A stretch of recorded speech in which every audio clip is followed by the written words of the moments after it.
సంవత్సరాల తరబడి government job కోసం వేచి చూస్తున్నారా? కేవలం 8 నెలల్లో మీ కల నెరవేర్చుకోండి. వెంటనే కింది నంబర్స్‌కి కాల్ చేయండి.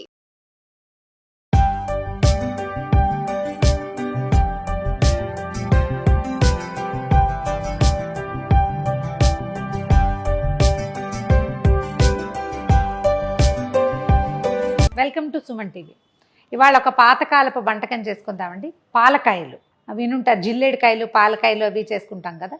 ఈ పాలకాయల్ని బియ్య పిండితో చేస్తాం. అట్టే జబ్బు చేయదు, ఏమి ఇబ్బంది ఉండదు. హాయిగా సాయంకాలం పూట ఒక గుప్పెడు ప్లేట్లో పెట్టుకుంటే టకటకా వెళ్ళిపోతాయి. పెద్ద క్యాలరీస్ ఏం రావు.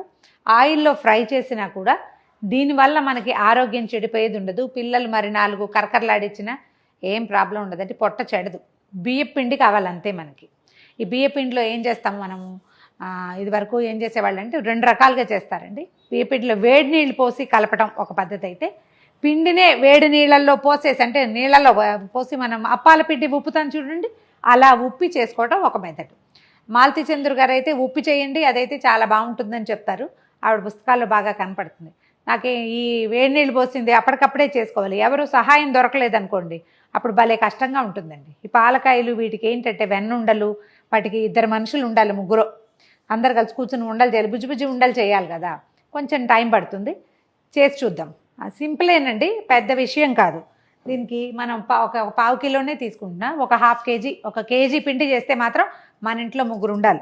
చిన్న చిన్న పిల్లలు ఉంటే చక్కగా పిల్లలకి ఉండలు చేయడం సరదాగా ఉంటుంది, వాళ్ళతో చేసేయచ్చు.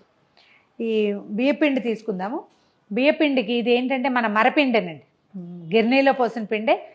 కొనుక్కొచ్చిన పిండి కాకుండా మనమే బియ్యం శుభ్రం కడిగి ఆరబోసేసి ఒకసారి కడిగి ఆరబోసుకుని గిర్నీలో పట్టించుకుంటే, ఎండలో పోసిన బియ్యాన్ని గిర్నీలో పట్టించేస్తే ఆ పిండి చాలా బాగుంటుంది. తడిపిండి కాదు, పొడి పిండి అన్నమాట.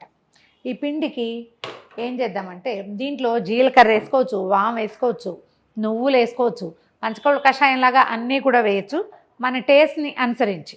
పాలకాయల్ని తీగాను చేసుకోవచ్చు, కారంగాను చేసుకోవచ్చు అండి. కాయలు చేసి పెట్టేసుకుని దాన్ని బెల్లపాకంలో వేసుకోవచ్చు మనం వెన్నుండల్లాగా. అయితే నేను అట్లా చేయట్లేదు, బెల్లంలో వేయటం లేదు, వెన్నుండలు విడిగా చేసుకుందాం.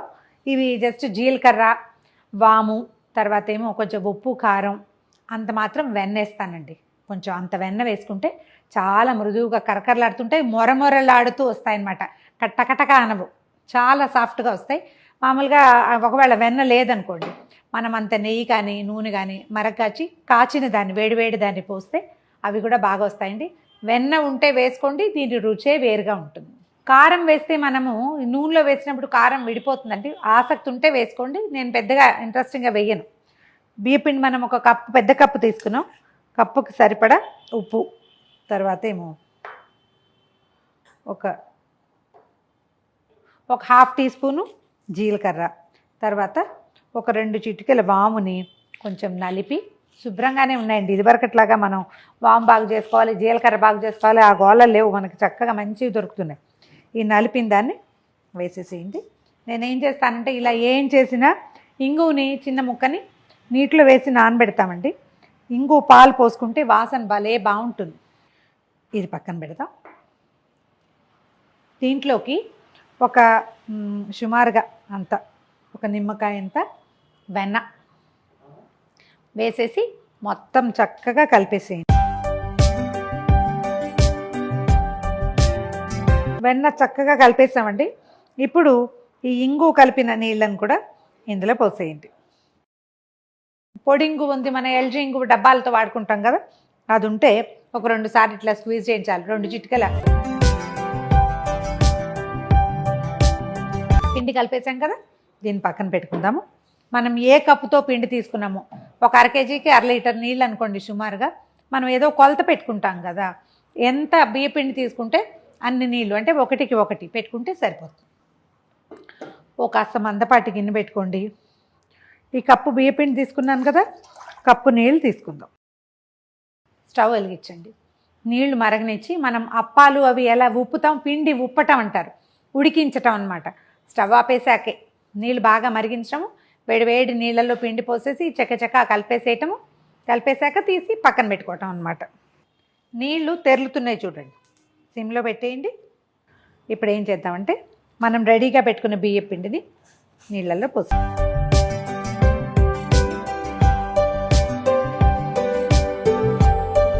చక్క కలిపేయండి. ఇందులో ఆల్రెడీ మనం వెన్నేసాం కాబట్టి పెద్దగా ఉండకడుతుందన్న భయం లేదు.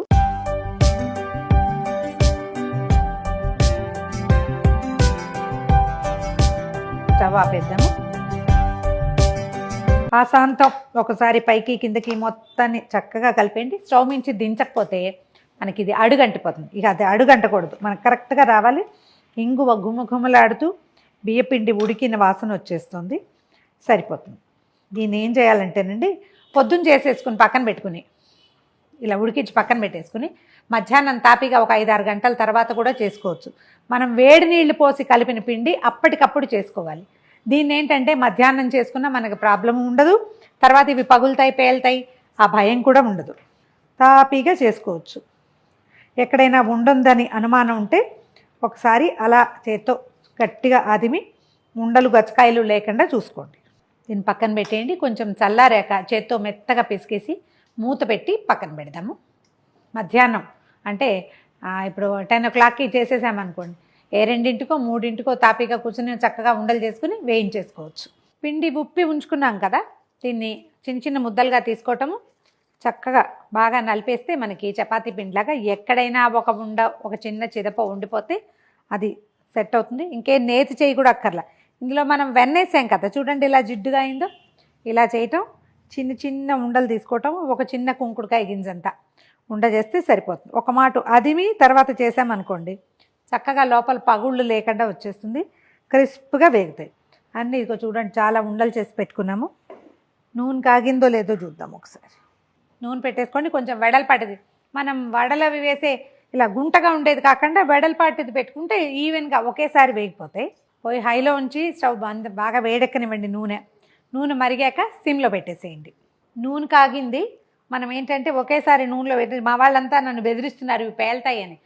నాకైతే పేలిన దాఖలాలు ఎప్పుడూ లేవు. నేను మైదా పిండితోటి కూడా చేస్తూనే ఉన్నా. ఎందుకైనా మంచిది మీరు మొదటిసారి చేస్తే కనుక ఇవి నూనెలో వేసి ఒక్క అడుగు వెనక్కి ఉండండి.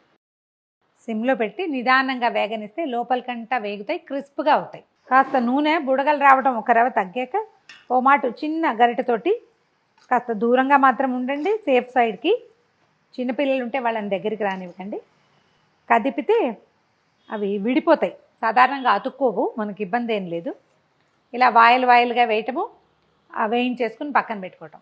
ఈ పెట్టాలి. వీటిని మనం పాకం పట్టాలని అనుకుంటే కనుక ఇందులో నేను మొదట వేసాను కదా చారెడు, ఇంత ఉప్పు అంత ఉప్పు వేయకూడదు. ఈ జీలకర్ర అవి వేసుకోకూడదు. ఇవి ఇలాగే కరకరలాడుతూ తినడం కోసమే చేసుకుంటున్నాం.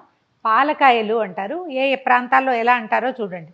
గుండ్రంగా కాకుండా కొంచెం కోల షేప్లో కాస్త చిన్న ఓవెల్ షేప్ తెస్తే సరిపోతుంది. గోల్డెన్ బ్రౌన్ కలర్ వచ్చాక మనకి గారెలాగా కరకరలాడే రంగు కనపడుతుంది కదా, ఈ కలర్ వచ్చినప్పుడు తీసేయండి. ఆయిల్ అస్సలు తీసుకోబండి. ఇవి మనం ఈ నూనె మాత్రం పల్లి నూనెతో అస్సలు చేయొద్దు, సన్ఫ్లవర్ ఆయిల్తో చేసుకోండి. ఇది వరకు డాల్డాతో చేసేవాళ్ళు, మనం డాల్డా వాడడం బాగా తగ్గించేసుకున్నాం కదా, హెల్త్ బెనిఫిట్స్ ఆలోచిస్తున్నాం. చూడండి ఎలా గలగలలాడుతున్నాయో.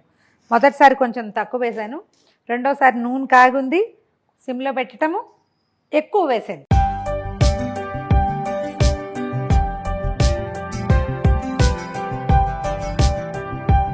వీటిని ఏంటంటే గారెల్లాగా ముందుకి వెనక్కి తిప్పటం ఉండదు కదా, కొంచెం మధ్య మధ్యలో కదుపుతూ వేయిస్తే చక్కగా వేగిపోతుంది.